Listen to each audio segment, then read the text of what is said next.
Just going back to the BBC's programme, one of the things that hopefully will have stood out for people is when all of the children were asked how many of the bits of playground equipment that were tested had lead content in the paint.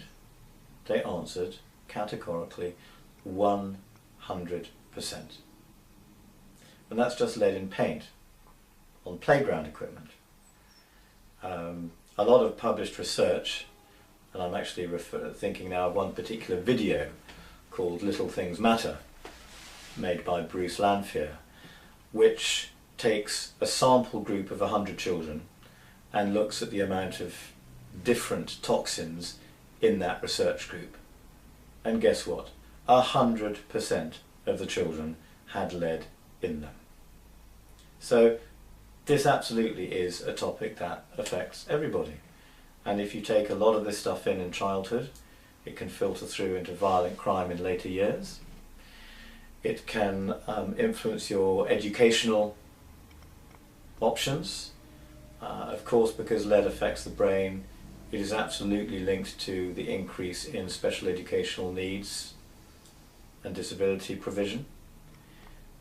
It's absolutely connected with Parkinson's and Alzheimer's and all of the other dementia-related disease. The more we can do to reduce lead exposure opportunities for ourselves and our families, the better off society and we are going to be in the future.